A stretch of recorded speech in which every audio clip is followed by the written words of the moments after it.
अस्सलाम वालेकुम। CS504 की असाइनमेंट नंबर 1 है, सॉफ्टवेयर इंजीनियरिंग पार्ट 1 बनता है ये। इसकी ड्यू डेट उन्होंने कहा है 28 मई है। असाइनमेंट का सलूशन मैं अगर देना चाहता मैं आपको पहले दिन से इसका सलूशन प्रोवाइड कर सकता था, लेकिन आज भी मैं आप लोगों को सिर्फ़ और सिर्फ इसका आइडिया दूंगा और जो लोगों ने असाइनमेंट बनाई हुई है सिर्फ उसमें से थोड़ा सा मैं आपको समझाऊंगा ताकि आपके बेसिक कंसेप्ट क्लियर हो और आपको पता चल सके क्या जो आप असाइनमेंट सबमिट करवा रहे हैं वो ठीक भी है या नहीं ठीक।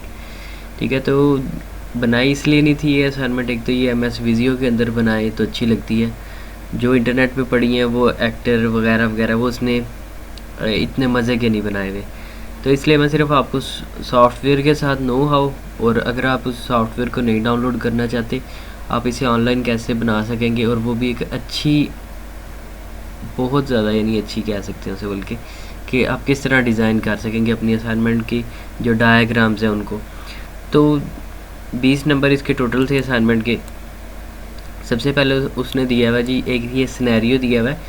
ये सिनेरियो अगर देखा जाए तो बेसिकली ये अपनी यूनिवर्सिटी के सिस्टम का ही सिनेरियो है कि यूनिवर्सिटी एक चाह रही है कि वो सोशल डिस्टेंस के ऊपर बच्चों को पढ़ा सकें जो इस कोविड-19 की वजह से, कि उसके अंदर क्या क्या फंक्शनैलिटीज़ होनी चाहिए। एक तो यूज़र जो है वो लॉगिन कर सके, यूज़र भी वो जो सिर्फ़ और सिर्फ इंस्ट्रक्टर या किसी टीचर ने बच्चे को इनरोल करवाया हो। जैसे हमारी यूनी है, हमें आईडी और पासवर्ड प्रोवाइड करती है, आईडी यूनी की यूनिक आईडी होती है और पासवर्ड हम चेंज कर सकते हैं। सेम सिस्टम ये अपने LMS का ही है कि टीचर जो है वो लेक्चर अपलोड करता है, स्टूडेंट उन्हें वॉच कर सकता है। टीचर असाइनमेंट प्रोवाइड करता है, स्टूडेंट उसे डाउनलोड भी कर सकता है, उसे अपलोड भी कर सकता है। टीचर क्विज़ बच्चे को प्रोवाइड करते हैं, स्टूडेंट उन्हें अटैम्प्ट करता है।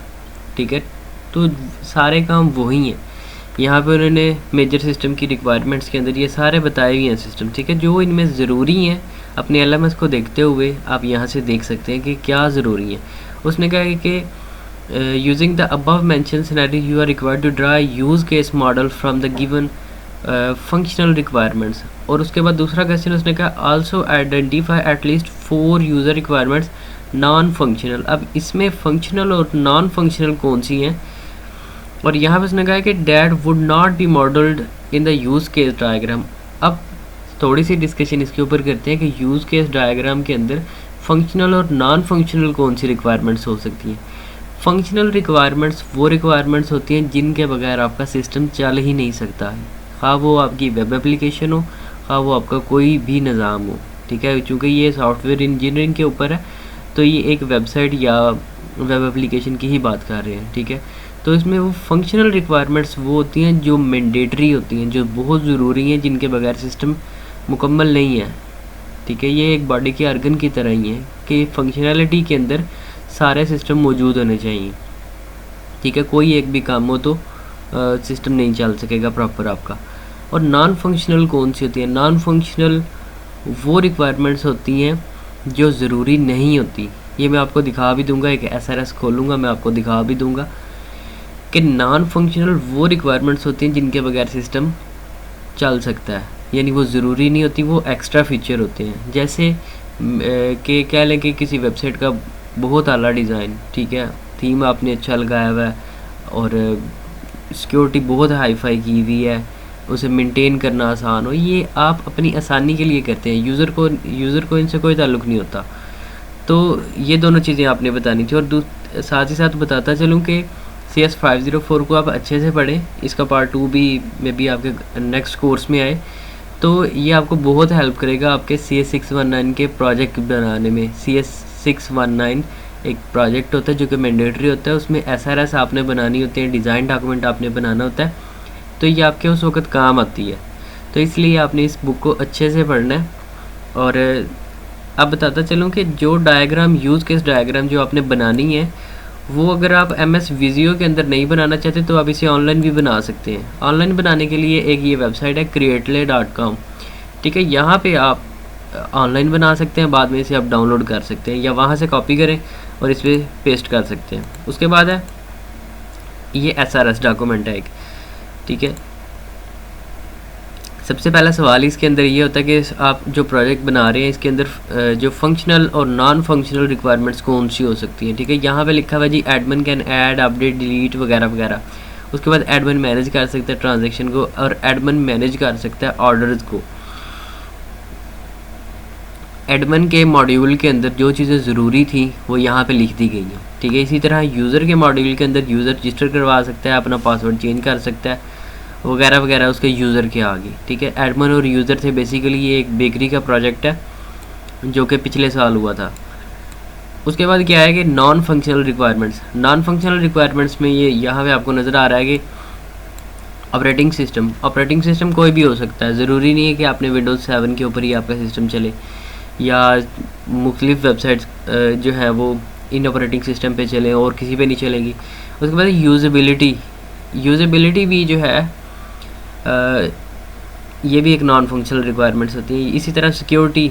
ठीक है, क्योंकि सॉफ्टवेयर मस्ट बी सिक्योर, आपका सॉफ्टवेयर जो है मस्ट बी सिक्योर होना चाहिए, और कि क्या कोई भी बंदा जो है वो लॉगिन नहीं कर सकता जब तक वो अपने आप को रजिस्टर नहीं करवाता। तो कुछ चीज़ें मेंटेन करना इससे आसान होता है, फ्लेक्सिबल है, एज ऑफ अंडरस्टैंडिंग है। ये चीज़ें मैंडेटरी नहीं है, ये ऑप्शनल होती हैं कि यूज़र को इनसे कोई ताल्लुक़ नहीं है। वेबसाइट चलाना मुश्किल है, इसका थीम नहीं पसंद आ रहा, आप उसे स्टाइल उसे देने शुरू कर दें, उसकी जो चीज़ें हैं वो पूरी हों, जो फंक्शनलिटीज़ हैं वो पूरी होनी चाहिए। तो एक यूज़ केस डायग्राम आपको दिखाता हूँ। यूज़ केस डायग्राम में एक्टर बाहर होता है, ठीक है, स्केयर से बाहर होता है, और ऐसे आप बनाएं उसे कि वो देखने में आपको अच्छी लगे। तो ये MS विजियो के अंदर बन जाती है और एक्टर वगैरह उसमें अच्छे बने हुए हैं।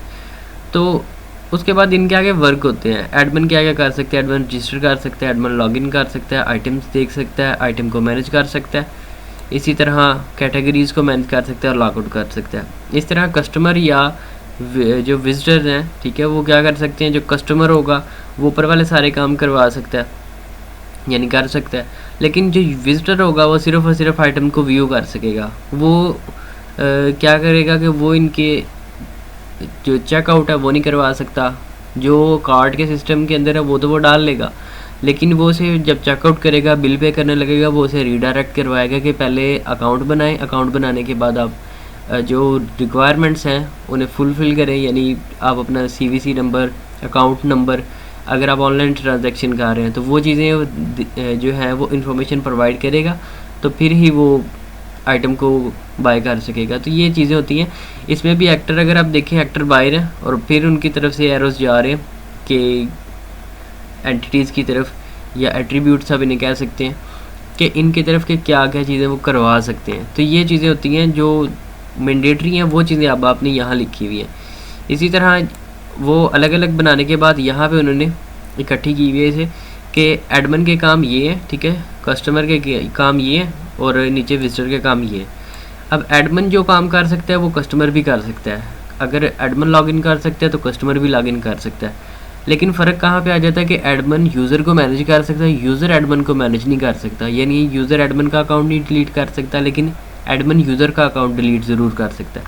तो कुछ चीज़ें हैं कि जो एडमिन कर सकता है, जैसे कि ये ईमेल वगैरह सेंड कर सकता है एडमिन, तो लेकिन यूज़र उसे सिर्फ रिसीव कर सकता है। तो कुछ फीचर्स होती हैं सुपर यूज़र के तौर पर एडमिन के पास, लेकिन यूज़र जो है वो सिर्फ और सिर्फ एज आ क्लाइंट वर्क करता है।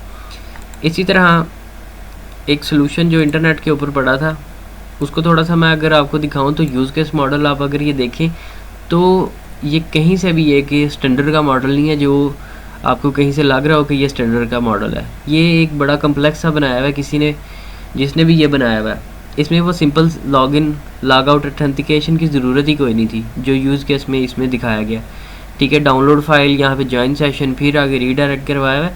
तो ये बड़ा कम्प्लेक्स सा यूज़ केस डायग्राम बनाया हुआ है।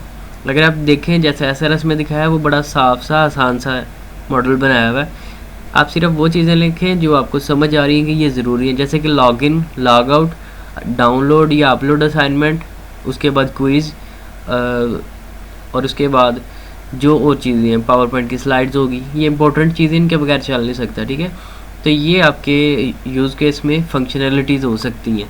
नॉन फंक्शनैलिटी में फ्लेक्सिबिलिटी, ये सारा यही कुछ आता है। ये हर एक SRS में यही चीज़ें हैं, बस आप इन्हें बढ़ा के लिखते हैं। तो ये था जी आपके CS504 का सलूशन। और साथ में आपको अगर दिखाता चलूँ कि अगर आप MS ऑफिस अगर आपके पास सेटअप है तो उसमें आप इसे डाउनलोड करें और इसे इंस्टॉल कर सकते हैं MS विजियो को, जिसके अंदर ये यूज़ केस डायग्राम बनेगी। तो MS ऑफिस मेरे पास ये 2016 है, आप इसे इंस्टॉल करेंगे। डबल क्लिक करने के बाद ओके करने के बाद आपके पास एक इस तरह का यूज़र इंटरफेस आएगा। यहाँ पे क्या है कि ये आपके पास विजियो है, ये आपके पास MS प्रोजेक्ट है। विजियो जो है इसके अंदर सारी डायग्राम्स इसके अंदर बनती हैं, जितनी भी आपने डायग्राम्स बनानी है, ठीक है। और जो MS प्रोजेक्ट है ये आपके SRS के अंदर काम आता है, ये मैं आपको एंड पे दिखा दूंगा। यहाँ पे आप अपनी कोई भी आपने टेम्पलेट सर्च करना है तो आप यहाँ पे सर्च करेंगे। सर्च करने के बाद आप अपनी टेम्पलेट को इस्तेमाल कर सकते हैं। एक्टर बने बनाए आपको मिल जाएंगे और उसके बाद आप उससे इस्तेमाल करेंगे। यहाँ पे अगर आप सर्च करेंगे कि यूज़ केस डायग्राम तो आपके पास यहाँ यूज़ केस डायग्राम आ जाएगी, ठीक है। तो इसे आप इस्तेमाल कर सकते हैं। जैसे कि ये फ़्लो चार्ट अगर आपने बनाना है तो आप फ़्लो चार्ट पे सिंगल क्लिक करेंगे, यहाँ से अपनी पसंद का डायग्राम सेलेक्ट करेंगे और इस तरह के वो आपको फिर बना के दे देगा। डबल क्लिक करने से ये ओपन हो जाता है। उसके बाद इसे आप कॉपी करके आप इसे MS वर्ड के अंदर लेके जाके इसकी चेंजिंग कर सकते हैं। यहाँ पे कुछ चीज़ें बनी बनाई आ जाती हैं, आप ड्रैग एंड ड्रॉप करके यहाँ पे चीज़ें ऐड भी कर सकते हैं। तो ये बड़ा आसान होता है इसके अंदर डायग्राम्स बनाना। अब बारी आती है जी MS प्रोजेक्ट की। MS प्रोजेक्ट क्या होती है? वर्क प्लान बनाने के लिए आपको MS प्रोजेक्ट की ज़रूरत होती है।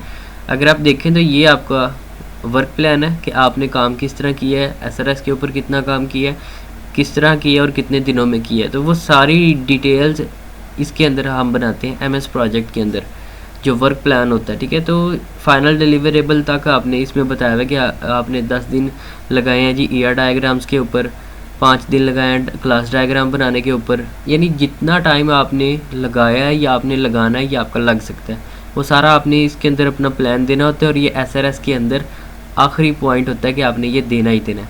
तो इसलिए कह रहा हूँ कि आप CS 504 को बहुत अच्छे तरीके से पढ़ें ताकि आपको प्रॉब्लम ना कोई बने। अगर फिर भी किसी को अभी कोई चीज़ की नहीं समझ आई जो वो पूछना चाहता है तो कमेंट सेक्शन में आप मुझसे पूछ सकते हैं, तो वहाँ पे इंशाल्लाह फिर बात करेंगे। तब तक के लिए इजाज़त चाहता हूँ। अल्लाह हाफिज़।